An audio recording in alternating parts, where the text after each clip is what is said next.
Why? Because I would like for him to look at me more. Beautiful. Now let's see. Let's see if he goes right back to looking at the dog, or he, not ready. Oh. See that little freak out on the correction? I got to take note of that. Corrections can elicit a reaction from a dog. Okay. All right. No, stop it. I'm just going to pause it right there. I'm not going to just like stop the video, but I am going to pause it and I'm going to talk about that for a moment. Okay. So first of all, first thing I want to say is I'm not particularly a fan of this guy. I've seen his work in the past. I do think that he has some redeemable qualities. And so, I mean, we all do. Even trainers that I really don't like, I think have some redeemable qualities. We're all not all bad. But he is very problematic. And he implements a lot of dominance alpha theory into his training, which is, again, it's been disproven by the person who initially thought of this theory. This has been disproven. So he's clearly advocating for a lot of outdated and false information.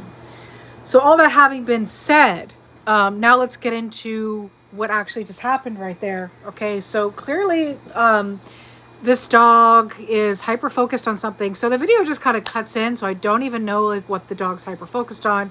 Probably maybe another dog or a squirrel, maybe a cat. I don't know. There's something over there. There's something over, hang on, this way. So that's right in the direct eye line. See that? Like something's happening over here. Okay, so something's happening over there and the dog is clearly distracted. So first time he yanked on the dog's neck, the dog came back to him because he was like, what was that? Okay, the second time he yanked on the dog's neck a little bit harder, the dog came back to him because he's like, what's that? Now, I want to point something out. Is this dog looking at him now? No. No, he's not. Did it work? No. Then why are we still listening to him? No, it's clearly not working. What would work, depending on the dog, okay? So I don't know this dog, but having done and dealt with situations like this a lot, what would work is a super high value treat or toy. And when I say super high value, it's because we're outdoors. I would not use a super high value treat or toy indoors because there's no reason to. But the first few times I go outdoors with a dog, I ain't bringing like some freaking turkey meat, right? I don't even eat meat. That means I have to go to the store and pick up some turkey meat so that I can train the dog. Okay, I'm bringing like some freaking turkey meat on this walk because I want something that is super high value and I want to keep his focus here with me, right? The way that I phase out the turkey meat, in other words, like I'm not going to do that thing where I show the dog that I have turkey meat or chicken or bacon or whatever it is that you're using, okay? I'm not just going to show the dog and try to get their focus that way. That's not what I'm going to do. The way that I do it is I hide it. So I either have a treat pouch, which by the way, if you're using a treat pouch and you're going to use like something like turkey meat, I definitely recommend like putting like a like a Ziploc bag or something like that in there. And that way you're not worried about getting your treat pouch all gross. I have had treat pouches get gross. Please try not to let you wash them as much as you can. Okay. But try not to get your treat pouch all gross because it can be unsanitary. So if you are going to bring, again, something super high value like that, like turkey meat, make sure you're keeping your treat pouch nice and clean. So again, I am not going to show this dog that the fact that I have turkey meat. The dog's going to discover it when he looks at me. And so the way that I would do that is I would simply wait it out. Okay. So if the dog's hyper focused, right? So let's say the dog's hyper focused like this. I can't get his focus at all. He's staring at this thing across the street or across the way. And there's no waiting it out, right? Like I can't just stand there and wait for the dog to look at me. He's not going to look at me. So then what I'll do is I will start saying his name or her name. Okay, so when I say their name, what I'm going to do is I'm going to space out their name a little bit. So I'm not just going to repeat, let's say the dog's name is Ralphie. Okay. So I'm not going to just be like, Ralphie, Ralphie, hey, Ralphie, hey, Ralphie. Okay. That's not what I'm going to do. Okay. So what I am going to do is I'm going to go, Ralphie, Ralphie. And I'm going to keep doing this until he looks at me. And then when he does look at me, he's going to get that turkey. Okay, so he got this high value reward when he looked at me, but my patience is what helped get him there. I'm not going to freaking yank on his neck, because now what's happened when I yanked on his neck, so now what's happened is there's a bad association with not just the thing that he's looked at, but also everything else around him. Okay, so dogs are they're sensitive to their senses, right? So their senses are different from ours. And so if I'm yanking on a dog's neck and he smells, I don't know, the grass, okay, it looks like they're kind of on the cement right now, but there's grass around them, okay, so he smells the grass. Well, now he's going to associate yanking on his neck with grass. Like, I mean, why would you want that? That doesn't make any sense. Like, you want your dog to create a bad association with grass? Not a good idea. I think I've done enough talking so far. So now I'm going to go ahead and unpause this, see what else this trainer has to say. I wanted to use a different word there. I'm just going to say trainer. Bad, but he wasn't freaking out. Then I gave that little correction and you heard that little bark from him. Sit. He did it again. Oof. All right. So this is something we got to deal with. I'm not saying I'm going to eliminate corrections, but I have to figure something else out that does not have that Pavlovian response of he gets corrected and he just elicits a little tiny freak out. So how are we going to deal with this? We could go to treats and just try to up the treats. Corrections are generally, like, not hard corrections. Okay. Did I not just prove the point here? Did you see that? The whole time he was not looking at him at all. Even when he was pulling on his neck, even when he did the cool little walk around and try to redirect and all that, every single move he did, this dog hadn't looked at him until he gave him a treat. But the thing is, I want to go back and replay that, because I don't even think he gave him the treat at the right time. So let me go back and replay that. With this, we could go to treats and just try to up the treats. Corrections are generally... No, he did not give the treat at the right time. I want to explain why. Because he lured with a treat to get the dog's treat, or to get the dog's attention. We don't want to do that, okay? Because we're not rewarding just for pulling out a treat. We want to reward when the dog looks at us voluntarily. And that's going to take a little bit of patience and time. That's not going to be just like, hey, look, here's a treat. Look at me. Here's a treat. Like, that's not how we do. So, yeah, no, he did not do it at the right time. Like, not hard corrections are generally the best way for leash reactivity, right? You have a quote-unquote punishment when the dog does the wrong thing. It's nature. It's how things work. It's how life works.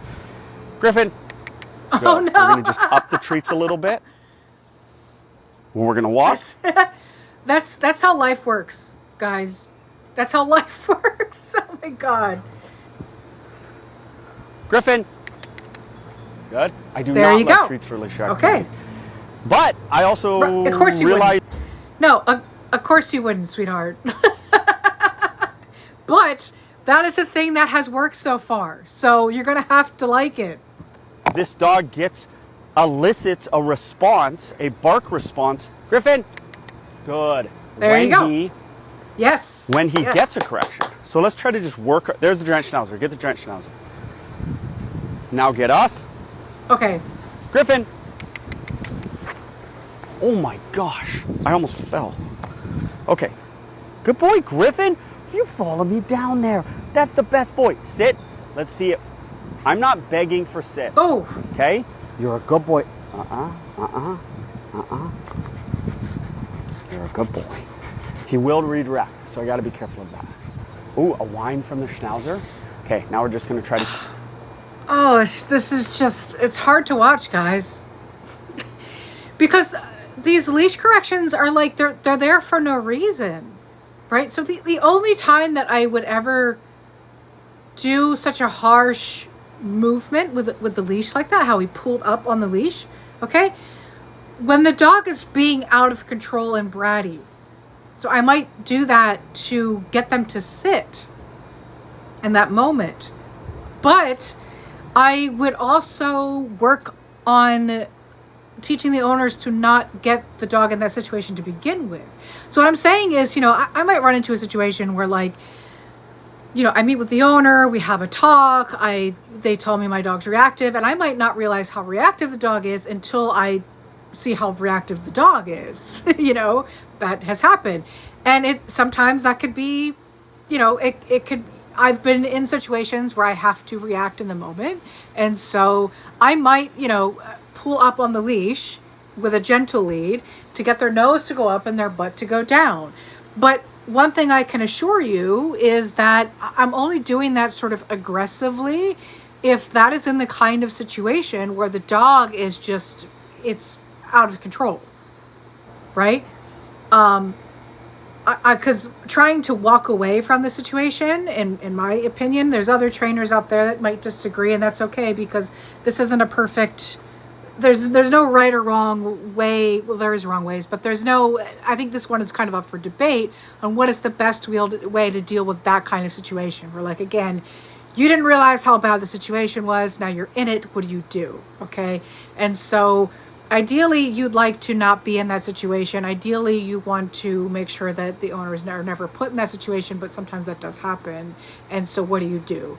And so, yeah, I might pull up on that gentle leader, get them to sit, and hold that leash here close to my person, okay? But you know, I wouldn't just do it for no, the dog's not really even doing anything. And I also want to point out the dog is still not focused on the trainer at all. So this is still an epic failure. Because right now all this dog is telling me with his eyes right now is, man, you know, this guy's just been yanking on my neck for the past, like, how long has this clip been? It's not even like 2 minutes. Yeah, the past couple minutes, this guy's just been yanking on my neck, and there's this dog over here, and I'm focused on this dog. Like, that's all that's happening on this dog's mind right now. He's not thinking like, oh, I better not pull on the leash because this guy's going to yank on my neck. That's not how dogs think. Okay. Get through this. I'm not going to sit here and beg him with treats. Good. Okay, walk. Good boy, Griffin. Good boy, Griffin. Why are you saying good boy, Griffin? That was our nice boy. There's where, Close. okay. Oh my God, this guy is so bad. He is so bad. He's so bad. Okay. He's saying good boy for no reason then. Like, the dog is like completely focused on this other dog, and he's like, good boy, good boy. You're not rewarding the right time. This guy does not even understand how positive reinforcement training works. That's not even the time that you would say good boy. The moment that he looked at him, that's when you say good boy. That's when you give a treat. That's when you're like, yay, good job, buddy, good job. And you keep us focused. In fact, I would even argue, like, in that moment when he looked at me, I would even just, like, play with him for a moment, right? Like, walk him over to the bush there, have fun with him, and then slowly walk him back. So now he's a little bit calmer. He's in a little calmer state of mind, right? He's still up here, right? He's still way up here. He's not down here. Oh my, this guy is such a bad trainer.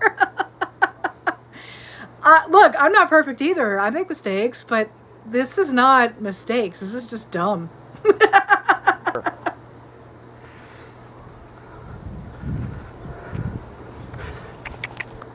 Why? Because I would like for him to look at me more. I guess it just loops. But anyway, I hope you got something out of this video. I like making these videos, so I hope you guys get something out of it. I'll see you guys next time.